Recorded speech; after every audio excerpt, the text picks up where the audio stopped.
During the European plague of the 17th century, doctors wore beaked masks, leather gloves, and long coats in an attempt to fend off the disease.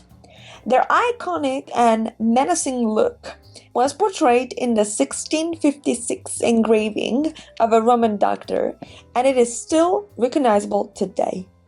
The plague was one of the world's most feared diseases, wiping out millions of people in an unstoppable global pandemic that afflicted its victims with painful swollen lymph nodes, blackened skin, and other gruesome symptoms. In the 17th century Europe, doctors who cared for victims wore a dress that has since taken on sinister connotations.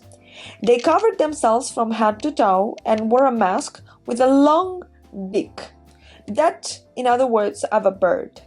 And the use of the latter was due to erroneous beliefs about the real nature of the disease.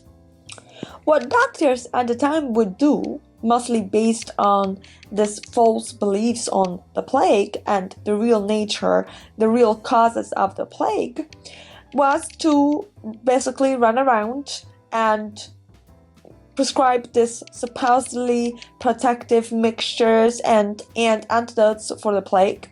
And they also assisted the sick and carried out autopsies on corpses, and some did all of this while wearing masks with beaks. But why were they really wearing this type of masks? The reason is simple. This custom is actually attributed to Charles Delors. He was a doctor who managed to treat many European royals during the 17th century, and European royals included King Louis XIII and Gaston of France, son of Maria de' Medici. And the clothing that he usually wore consisted of a coat covered in scented wax, a shirt tucked into trousers, and a goatskin hat and gloves. But plague doctors also carried a rod that allowed them to strike or ward off plague victims. The way they covered their heads was particularly unusual. They had to wear glasses and a mask. And the mask had to be made in a way that it was about 20 centimeters long, big-shaped, and full of perfume, and only had two holes, one on each side next to the nostrils. This attire was worn throughout Europe, and the look became iconic. It was known as the plague doctor look, and it has become extremely popular, and sometimes it is worn also for carnival.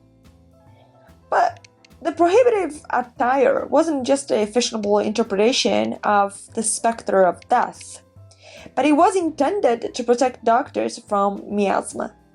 Prior to the germ theory of disease, doctors believed that plague was spread through poisoned air, which could create an imbalance in the person's moods and bodily fluids, and the sweat and pungent scent were thought to be able to disinfect plague-stricken areas and to protect who breathed.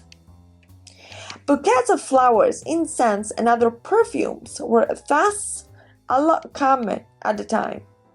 Doctors filled their masks with a mixture of over 55 herbs and other components, such as viper meat powder, cinnamon, myrrh, and honey.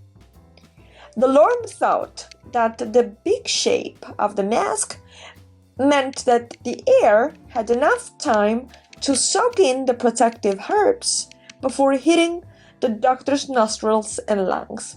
In other words, that by itself would have protected the doctor from catching the plague.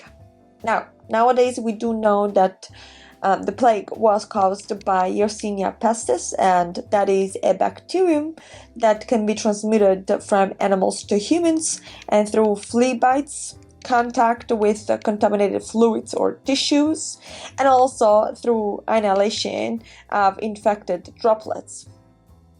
But before the cause was actually discovered, sprees spread across the globe, causing a massive pandemic. Ultimately, the plague doctors' clothing and their methods didn't help much.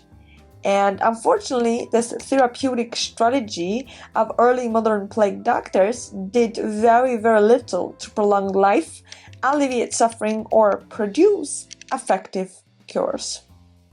Yet the look remained historic and iconic.